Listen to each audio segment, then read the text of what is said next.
En las últimas semanas tal vez hayas escuchado, Jerome Powell se pronunciará el día de mañana o la próxima semana, aumentará o disminuirá la tasa de interés, la mantendrá, o cuán restrictiva o agresiva será la Fed en su próxima implementación de política monetaria. Lo cierto es que inversores privados, institucionales, estados temen cuál va a ser la política monetaria que va a implementar la Fed ante una determinada coyuntura económica, ya que sus inversiones se verán afectadas o beneficiadas de acuerdo a esta política.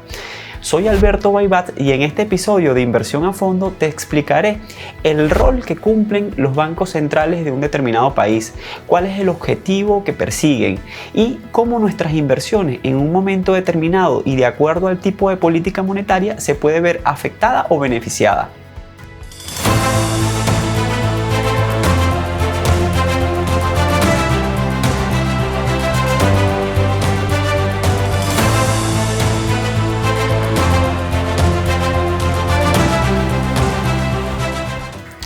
La mayor parte de los países cuentan con un banco central, usualmente independiente del gobierno o de quien ejerce el poder ejecutivo, y la función que tienen estos bancos centrales es implementar la política monetaria.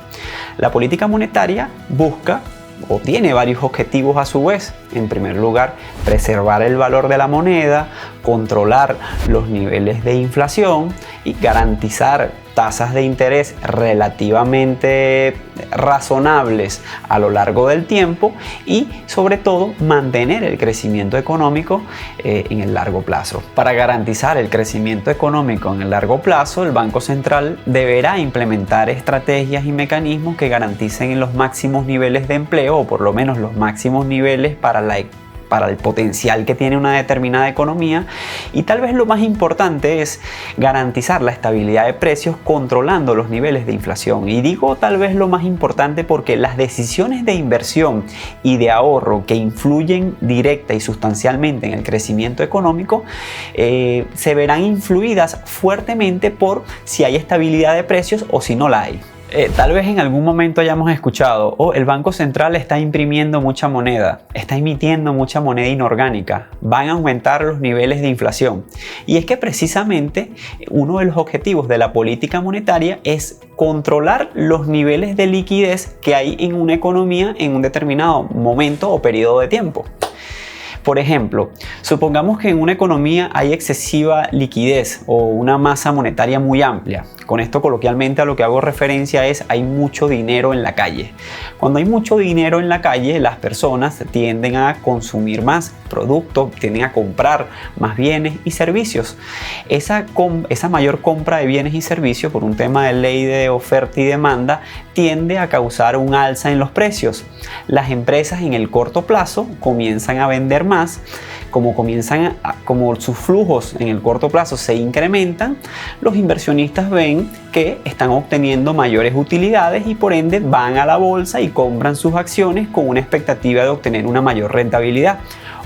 Genial, todo esto luce maravilloso, pero por ahí dicen que lo bueno no dura para siempre, y es así. Todo esto conduce a una espiral inflacionaria que termina causando que las personas cada vez tengan menor poder adquisitivo, y si el Banco Central no actúa de manera oportuna y estratégica, todo conducirá al caos. ¿Qué es caos? Desestabilización de los precios, altos niveles de inflación, sobrevaloración de activos por excesiva demanda en los mercados bursátiles, etc. Y es aquí donde entran en acción los bancos centrales a través de la implementación de su política monetaria. La política monetaria por excelencia o convencional es la tasa de interés de referencia. Ante ciclos económicos expansivos o restrictivos, los bancos centrales tienden a aumentar o disminuir esa tasa de interés, además de otras herramientas de política monetaria como serían los niveles de encaje legal mínimo, las operaciones de mercado abierta, la flexibilización cuantitativa en los balances, entre otras. En el ejemplo que acabamos de mencionar, es decir, una economía que ya viene experimentando una espiral inflacionaria donde los precios tienden a descontrolarse, donde hay una sobrevaloración de los activos bursátiles, usualmente los bancos centrales implementan lo que se denomina una política monetaria restrictiva. ¿Qué restringe? Restringe precisamente el acceso al dinero barato. ¿Cómo? A través de la elevación o el aumento de la tasa de interés. Es decir, cada vez que el Banco Central aumenta la tasa de interés de referencia, para las personas y las empresas va a ser más costoso acceder al sistema financiero para obtener préstamos.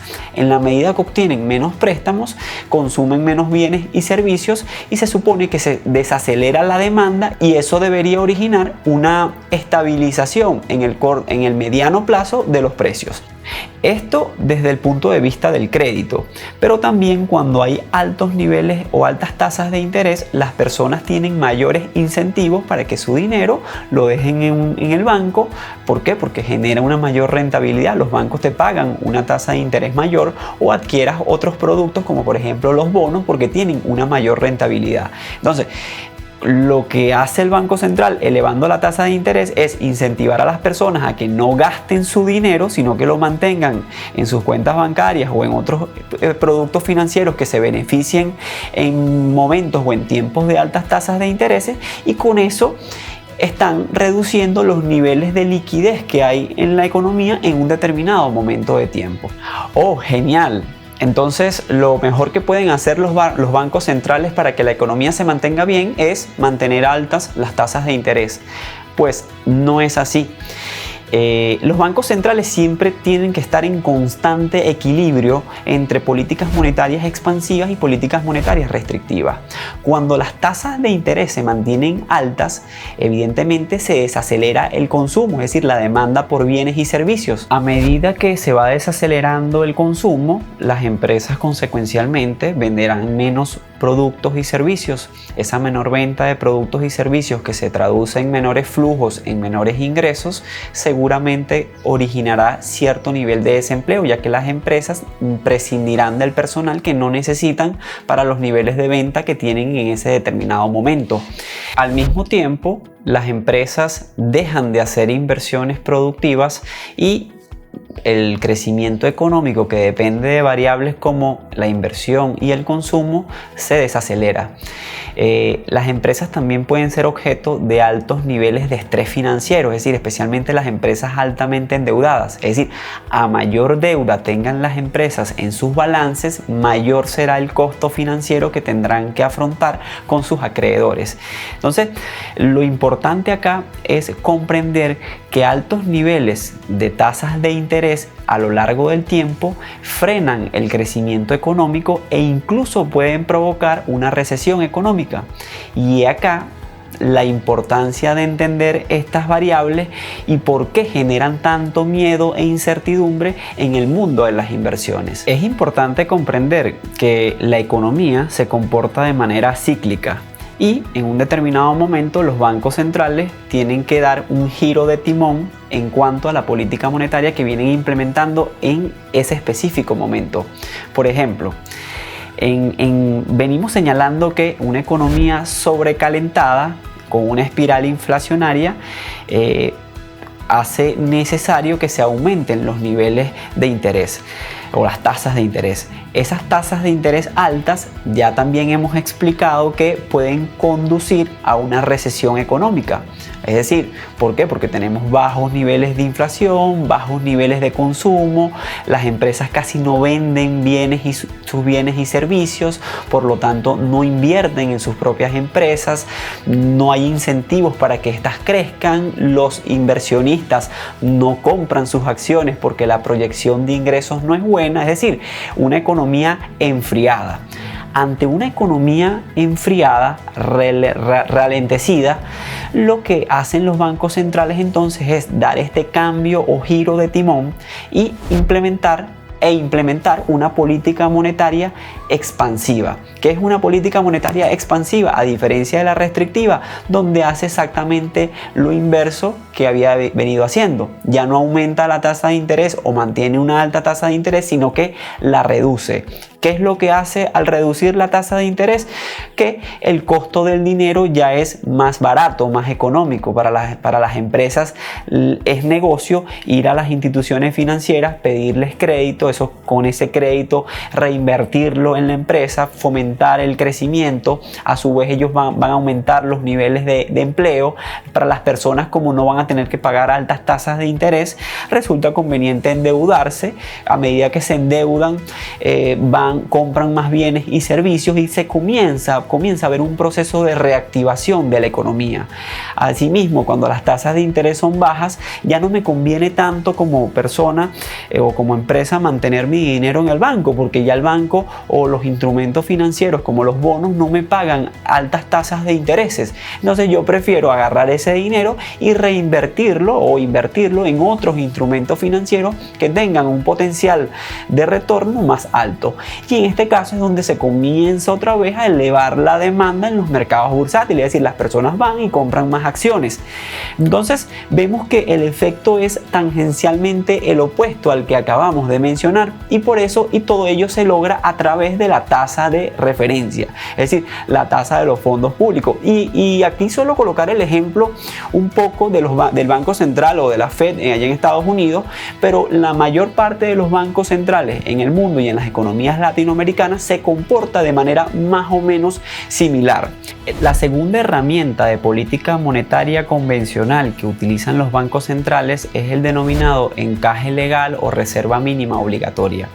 Como su nombre lo describe, sería la reserva mínima que los bancos deben tener en sus bóvedas o en el Banco Central, que no pueden utilizar vía crédito.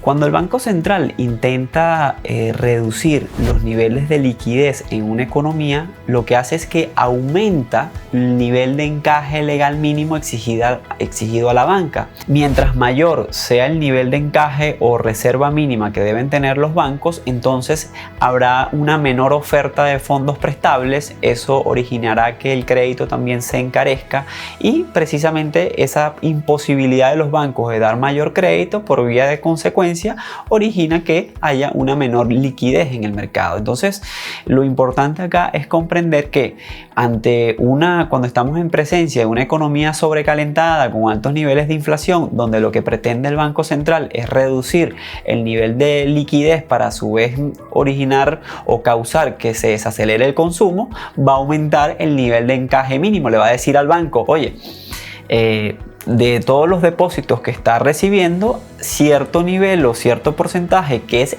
no podrás volver a utilizarlo vía créditos. Debes mantenerlo de manera obligatoria en tu bóveda o acá en el Banco Central.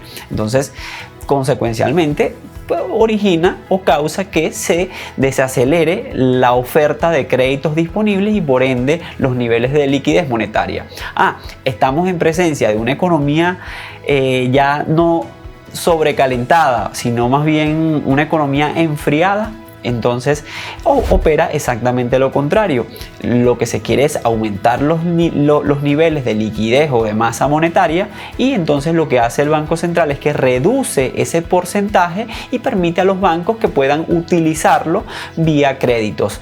Entonces lo que intenta es fomentar la adquisición de dinero, que este dinero circule en la economía a través del consumo, y por ende reactivar la economía en un determinado momento. Hemos visto los dos principales mecanismos o políticas monetarias que emplean convencionalmente los bancos centrales para influir directamente en lo que está ocurriendo en la economía en un momento muy específico.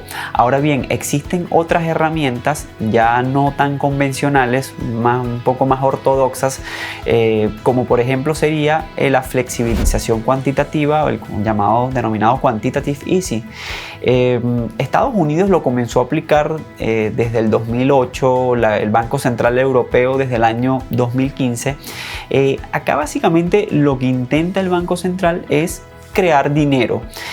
No es que lo imprima en físico, no es que va a tener la maquinita sonando produciendo dinero. No, lo que intenta el Banco Central es crear dinero, pero no como lo acabamos de señalar, no a través de una maquinita de dinero, sino a través de una computadora. Acá lo estoy diciendo bastante coloquial. Aumenta sus niveles de reserva, es decir, la cantidad de dinero disponible, la inserta en el sistema financiero y ese dinero tendrá como objetivo la adquisición de bonos y otros instrumentos financieros. Imaginemos que es el propio Estado o la propia Reserva la que comienza a comprar los bonos que ya están en tenencia de empresas y personas. Mientras mayor sea la demanda de los bonos, su precio aumentará y la rentabilidad caerá por la correlación inversa que hay entre precio y rendimiento en materia de bonos. Esta sería un mecanismo o una herramienta para inyectar liquidez a la economía. Alberto, no entiendo muy bien lo que me está señalando. Coloquemos un ejemplo lo más sencillo posible. Si yo soy un tenedor de un bono, quiere decir que yo invertí hace un año comprando unos bonos del Tesoro de los Estados Unidos, un bono a 5 años que me paga cierta rentabilidad anual, un cupón o yield. Lo que hace el gobierno de los Estados Unidos o la Fed en este caso es comprarme mi bono. Ok, Alberto, tú tienes un bono a 5 años, yo te lo compro en este momento y te voy a dar el dinero y la rentabilidad que ya tú tenías proyectada ganar. Oh, maravilloso, yo le vendo mi bono a la Reserva Federal y cuando le vendo mi bono, yo voy a recibir el dinero. Ahora, ¿qué hago yo con ese dinero? No voy a volver a comprar bonos porque ha sido tanta la demanda de bonos por parte de la Reserva Federal que el precio está muy alto y los intereses están muy bajos. Por lo tanto, yo comienzo a pensar en otras opciones de inversión. Y aquí es donde la renta variable se transforma en una oportunidad y por eso se dice, cuando se emplean estos programas de flexibilización cuantitativa, hay una migración de la inversión en renta fija hacia la renta variable. Es decir, Alberto, que era el tenedor de bonos, que le vendió su bono porque se lo compraron y le pagaron su rentabilidad, ahora va a la bolsa de valores y compra acciones porque tiene una rentabilidad o un retorno mayor que el que pudiese obtener en un bono. Entonces esto ocasiona que el precio de las acciones comienzan a aumentar, se genera un sentimiento alcista en el mercado, esa mayor inyección de capital en el mundo corporativo comienza a incentivar el crecimiento de las empresas, la contratación de empleados, etc. Maravilloso. Entonces los estados deberían mantener estos programas de quantitative easing o de flexibilización cuantitativa de manera prolongada en el tiempo. El tema está en que el dinero no cae del cielo. Ese dinero tiene que financiarse a través de algún mecanismo. Normalmente los estados lo que hacen es endeudarse, es decir, aumentan sus niveles de déficit y mientras mayor sea el déficit, eso influirá en las tasas de crecimiento futuro. Por eso muchos hablan que mantener una flexibilización o un estímulo tan alto como el que han tenido los estados de la Unión Europea, los Estados Unidos de Norteamérica en los últimos años a través de las últimas crisis, mantener una flexibilización tan amplia o un programa de estímulos tan amplio, lo que está es hipotecando el futuro.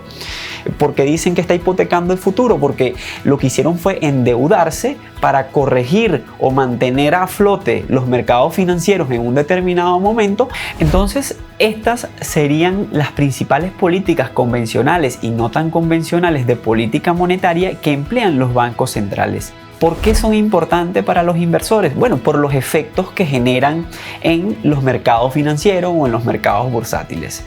En primer lugar, altas tasas de interés suponen un debilitamiento del crecimiento económico futuro. Si el crecimiento futuro o el crecimiento económico futuro no es tan esperanzador, yo no voy a invertir en empresas que tienen ya un crecimiento restringido.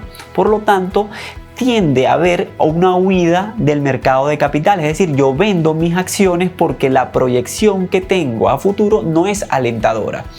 Cuando vendo mis acciones, normalmente esto viene en masa, estas ventas, y esa venta en masa es lo que origina las denominadas correcciones del mercado o mercados bajistas. Es decir, a mayor venta en las bolsas de valores, las cotizaciones o los precios de mercado de las acciones van a caer y por tanto nos vamos a ver como inversionistas perjudicados. Por eso los inversionistas tratan de anticipar ese momento para salir en una oportunidad más adecuada. El segundo efecto que ocasionan las altas tasas de interés o una política monetaria restrictiva es que aumentan precisamente los costos financieros de las empresas que se encuentran en fases de crecimiento. Las empresas, cuando van iniciando sus actividades o incluso años después de iniciarlas, pero todavía con alta propensión al crecimiento, tienden a estar endeudadas. Entonces, si en sus balances tienen altos niveles de deuda, mayores tasas de interés supondrán un mayor servicio de deuda, es decir, un mayor costo financiero.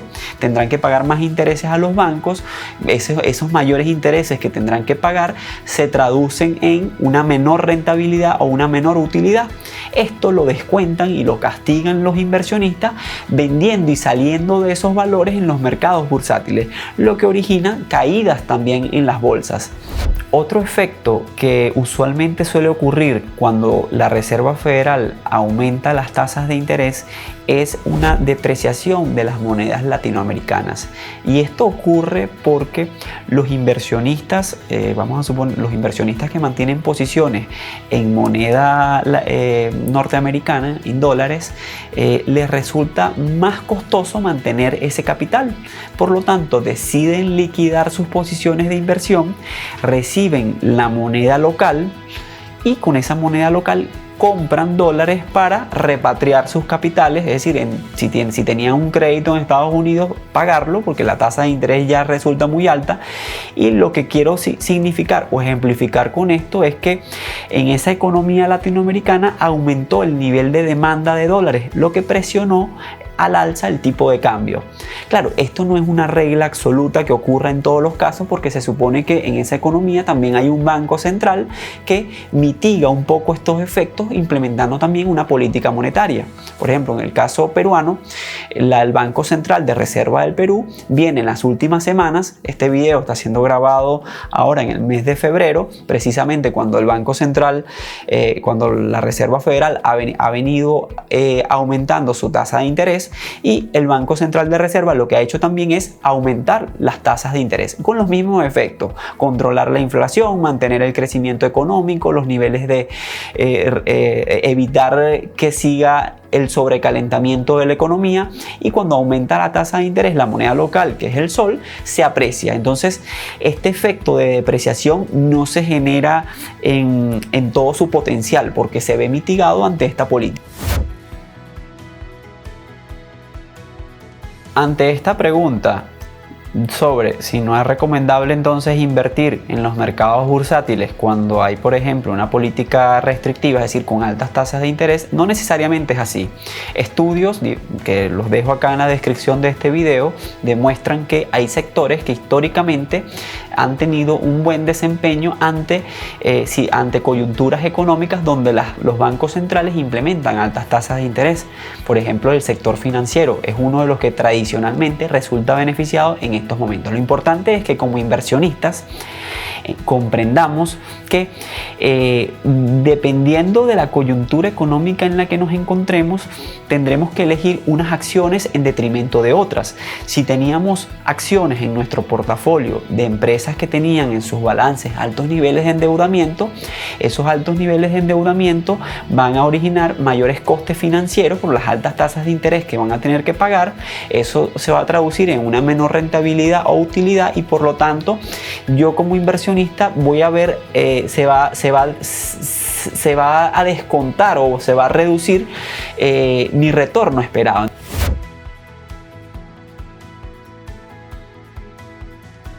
La inversión en otros sectores que empresas que no tengan altos niveles de endeudamiento, que empresas del sector financiero que se vean beneficiadas por las altas tasas de interés, empresas que tengan flujos recurrentes constantes, empresas de alta capitalización que no vayan a dejar de vender por los niveles de inflación o incluso porque sus productos también van a ser ajustados a medida que se va produciendo la inflación, etcétera, podrán ser buenas oportunidades y recomendaciones de inversión. Es importante que comprendamos esto. Tal vez para muchos puede parecer un poco teórico, pero esto, a mi juicio, a mi modo de ver, es parte de la columna vertebral del sistema económico que se encuentra detrás de todo el mundo de las inversiones. A muchos personas, inversionistas, a veces le ponen mucho énfasis a analizar un gráfico, a hacer un análisis técnico, pero no comprenden a plenitud lo que conlleva un determinado movimiento alcista o bajista en el mercado. Y esto, como lo hemos dicho a lo largo de todo el episodio, se ve fuertemente influenciado por quienes llevan a cabo la política monetaria. Mi objetivo en este episodio ha sido que comprendas la política monetaria que puede emplear un banco central ante una determinada coyuntura económica. Una política monetaria que, como hemos visto, podrá ser expansiva o restrictiva. Y cómo esta afecta principalmente nuestras decisiones de inversión. Si te ha resultado útil esta información, dale like, compártela y si no quieres perderte de próximos episodios, suscríbete. Hasta un próximo episodio de Inversión a Fondo.